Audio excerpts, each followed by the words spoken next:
The test is in 4 parts. Part 1, Part 2, Part 3, and Part 4. Now look at Part 1. Part 1. George and Lisa are overseas students studying in Britain. They are returning home for the summer holidays. First, you have some time to look at questions 1 to 3.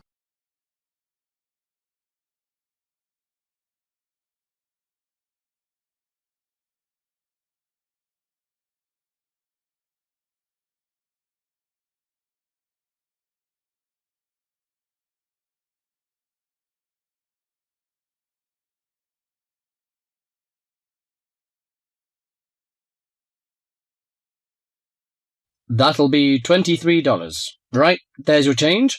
Have a nice trip. Oh, I'll just get your bags out of the boot. Thank you very much. Now, George, let's find the check-in desk. Yes, but with all the changes they have made here at the airport, I'm not sure where the check-in desk is. I know, it's strange, isn't it? Why don't we ask for help? Good idea. What about that man sitting down over there? Which one? The one with the hat on and in the trolley? No, the one with the uniform behind the table. I'll ask him. Excuse me, could you tell me where the check-in desk for France Air is, please? Oh, let me think. The best way to get there would be to turn left at the end there, where the cafe is, and then go straight ahead until you're opposite the departure gates entrance. Oh, no. Sorry. It might be quicker to turn right as soon as you get past the cafe, and keep going along the corridor until you come to the sliding doors at the end. On the left. Yes, that's it. All the check-in counters are in a hall there. I'm pretty sure France Air is directly to your left as you walk in the hall. Thanks a lot. So, it's the left past the cafe and then right opposite... The bookshop. You can't miss it. Come on then, Lisa. We don't want to be late, and I want some time to get a cup of coffee and look around the bookshop. OK, George, but I want to go to the restroom first. I'll meet you at the check-in desk.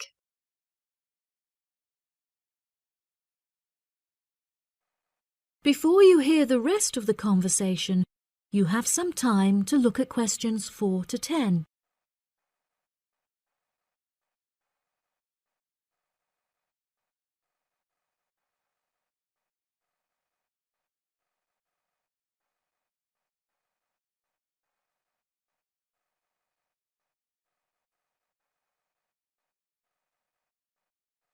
Now listen and answer questions 4 to 10. Good morning. Can I help you?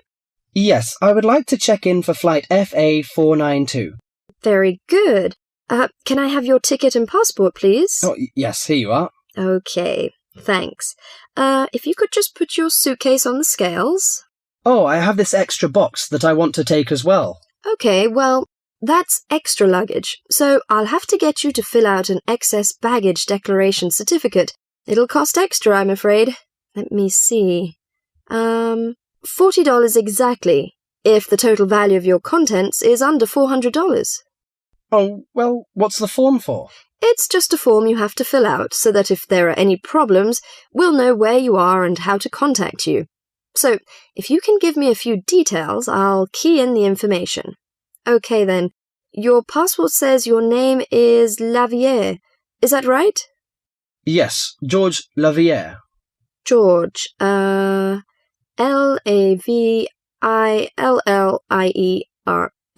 Good. Now, nationality. French? No, wait a minute. It's a Swiss passport. Well, yes, I live in France, but I was born in Switzerland. Swiss. Very good. Flight number FA492. Destination is... Paris. Are you connecting with any other flight in Paris, or will you be staying there? I'm spending my vacation in Paris. Well, Sèvres, just outside Paris. OK. So what's the phone number there? Let me think. The country code for France is 33, and the number is 198614537.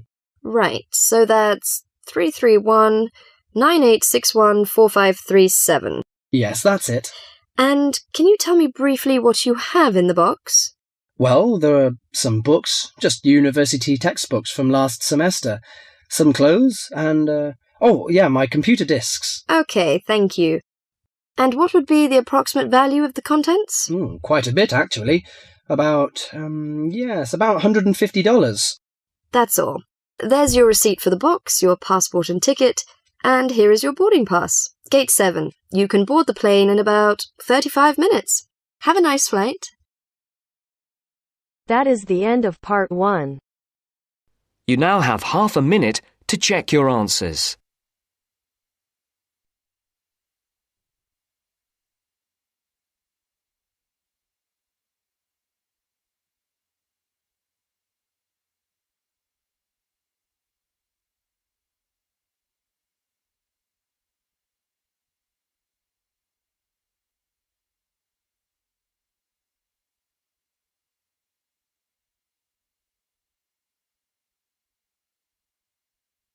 Now turns to part 2. Part 2. You will hear a science student inquiring about English courses at a university language centre. First, you have some time to look at questions 11 to 17.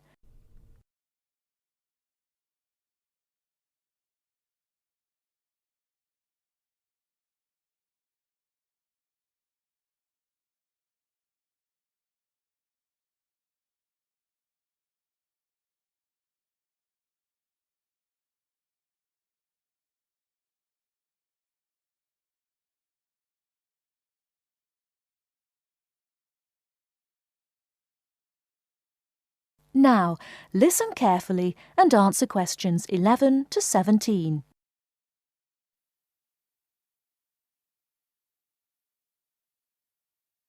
Hi, I've come to ask about the English courses you run for international students. Oh, right. I assume you're a student at the university. Yes, I've just started. Okay. Well, we've got a range of courses. It depends what you think you need and how much. We can't run everything at the same time, though. So, for example, in this first term, we are just doing a writing course. I see. That sounds quite useful. What else is there? Some of the courses only run for single terms, and we tend to focus on what students have difficulty with. That means we don't usually do speaking courses, but next term you can do listening. Oh. That'll help you with lectures and things. Our provision is all based on what the majority of our international students need. So, is everything term-based? There's nothing that you run all year? Well, let's have a look. Yes, there is a class for vocabulary and grammar every term. That's for everybody, but it's split into 3 or 4 levels. And what about in the holidays? We don't do anything during the winter or spring break. Oh. But over the summer, there's just general classes because that's what most students want. A bit of everything. Okay, quite a variety then. I'll have a think about what I really need because I haven't got much time. Do you have about 20 students in each class, the same as our science seminars? We try to keep it at about 12 and certainly not more than 15. It's important for language classes. They're very different from your normal courses. Right. And how much are the classes? The rate varies depending on how many hours you attend, but you shouldn't have to pay. Usually, the department will fund you and even sort out which classes you need. Brilliant. It would be quite useful for me to have a certificate to take back to my country. Do you put us in for exams? Yes, but we don't like them to clash with your main course exams in June, so we run them in May. Oh. That leaves you time for revision. Do I have to sign up for something now? I'm not quite sure what I want. Classes haven't quite started yet, so you've got time to decide what you do. All we insist is that you sign up before week 5. That gives you about 3 weeks to decide. Okay. Before you hear the rest of the talk, you have some time to look at questions 18 to 20.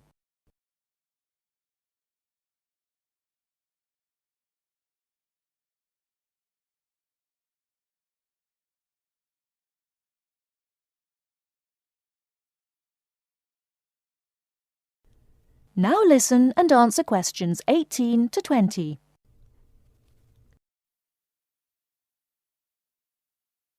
Then, when you've made up your mind, you need to come back here to the administration office to enroll. What do I need to bring with me when I enroll? My identity card, I guess. Yes, or your passport. Uh-huh. Then you'll be given a registration form, which you'll have to show to the teacher when you have your first class. Okay. And should I ask my tutor about which classes I should do then? Yes. Then you get a note from him and give that to the desk when you register. Can I use the computers here as well? Yes. You'll be given a password when you go to your first class. So remember to bring a disk with you to save your work on, as you won't be allowed to save it on the hard drive. Okay. Will I need anything else? Dictionary? We've got loads of those here that you can borrow. But you'll need a notebook, as we don't provide paper or files. Okay. Thanks.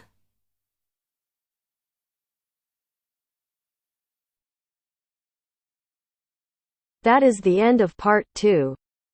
You now have half a minute to check your answers.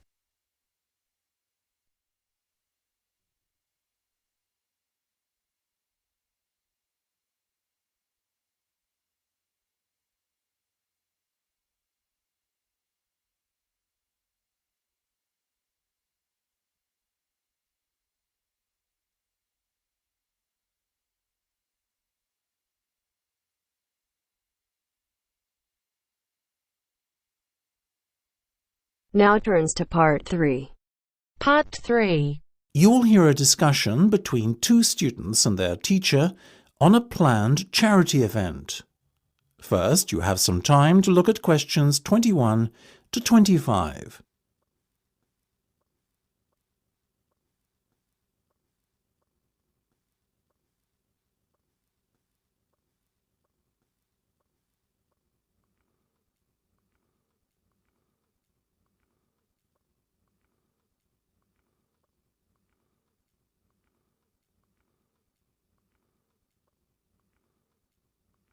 Now listen carefully and answer questions 21 to 25. So, are you making any progress with your plans for our annual charity event? I guess first things first, have you decided what charity it will be in aid of this year? We're thinking about Help the Children Africa, sir. Well, that's Mark's idea, sir, but I myself prefer a local charity called the Meals on Wheels. I'd have to agree with Laura on this one, Mark. After all, we're supposed to be giving back to the local community, and although helping African children is a very worthy cause, it's a little outside our remit. That settles it, I guess. Moving on from the beneficiary question, have you made a decision on what type of event it will be? Yes, we plan on doing something a little different this year. We're calling the event Balloonathon.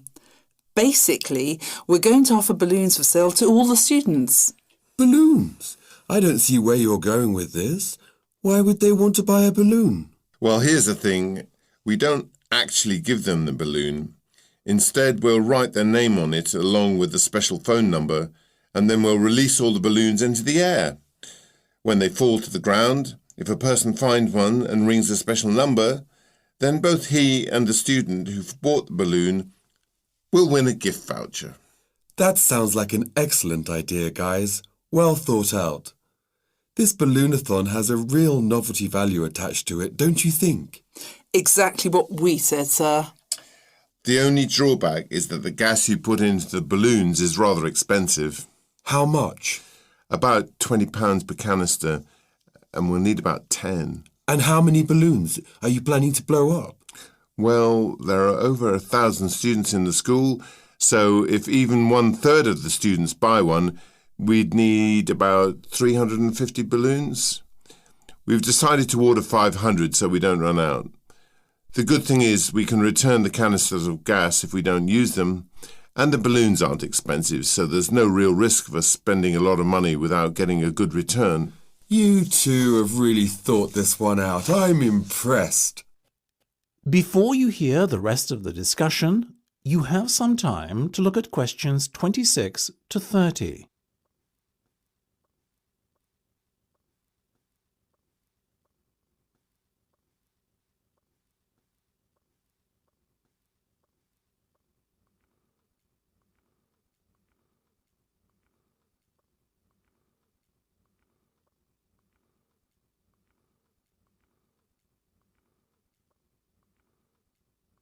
Now listen and answer questions 26 to 30. Thank you, sir. So, how much money do you think we can raise? Well, each balloon costs about 1p, and when it's filled with gas, it's going to cost us about 50 pence. We reckon that if we sell our balloons at a price of £1.50 and we sell all 500 of them, we'll end up making a profit of £1 per balloon. So that's £500 in total. That's fantastic. And it gets better, sir. We've secured a sponsor for our event who's going to give us £1,000. How did you find a sponsor?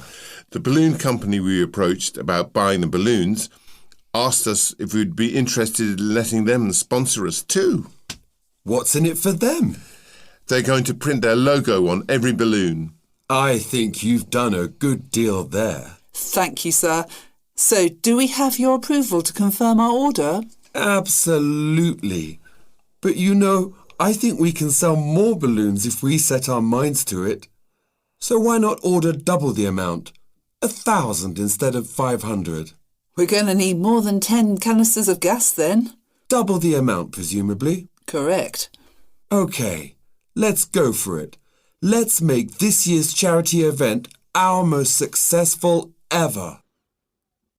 That is the end of part 3. You now have half a minute to check your answers.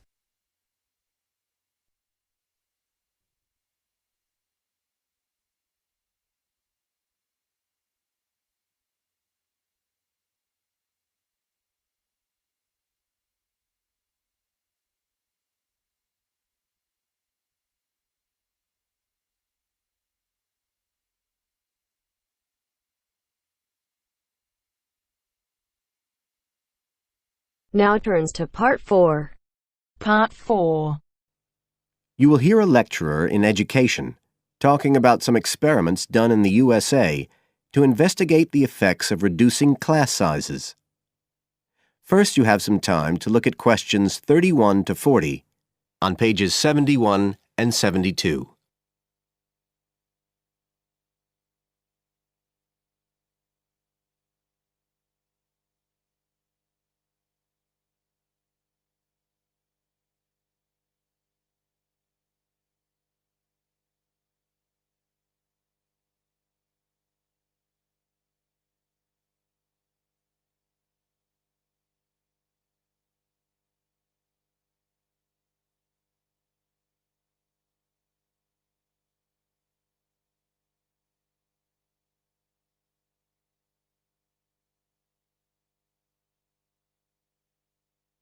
Now listen carefully and answer questions 31 to 40. All over the world, there are passionate arguments going on about how educational systems can be improved. And of all the ideas for improving education, few are as simple or attractive as reducing the number of pupils per teacher. It seems like common sense. But do these ideas have any theoretical basis? Today, I want to look at the situation in the USA and at some of the research that has been done here in America on the effects of reducing class sizes.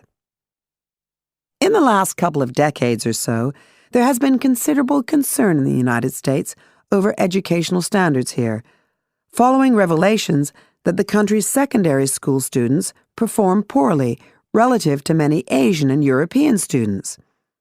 In addition, statistics have shown that students in the nation's lower-income schools in the urban areas have achievement levels far below those of middle-class and upper-middle-class schools. So would reducing class sizes solve these problems? Well, we have to remember that it does have one obvious drawback. It's expensive. It requires more teachers and possibly more classrooms, equipment, and so on.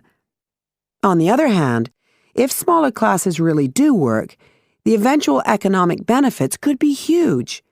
Better education would mean that workers did their jobs more efficiently, saving the country millions of dollars. It would also mean that people were better informed about their health, bringing savings in things like medical costs and days off sick. So what reliable information do we have about the effects of reducing class sizes? There's plenty of anecdotal evidence about the effect on students' behavior, but what reliable evidence do we have for this?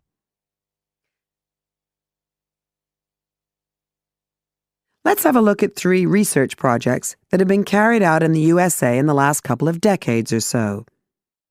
The first study I'm going to look at took place in the state of Tennessee in the late 1980s.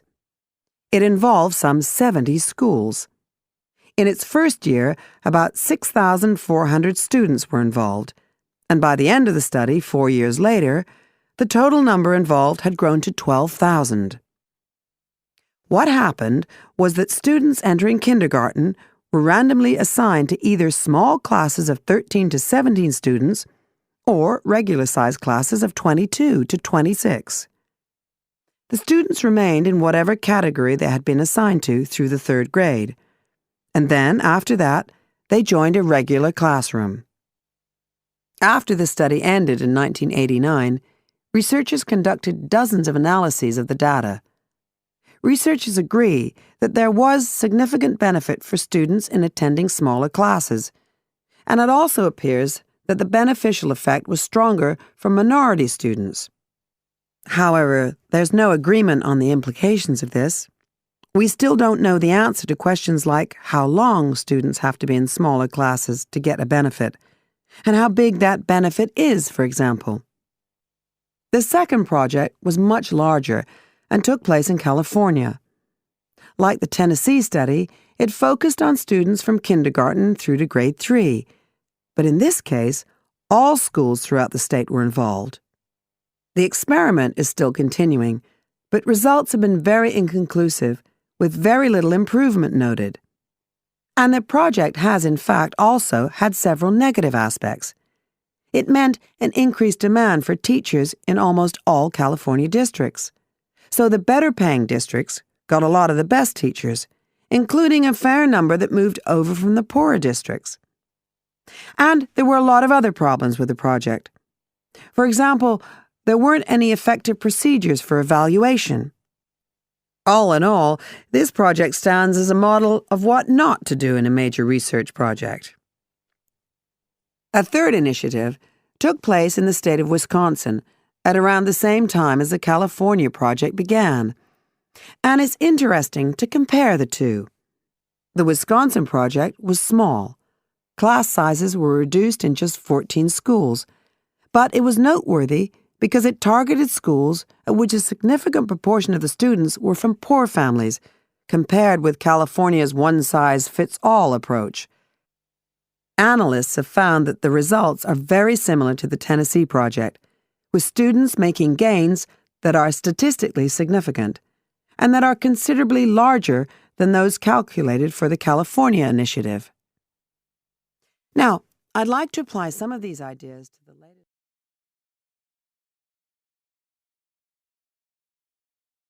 That is the end of part 4. You now have half a minute to check your answers.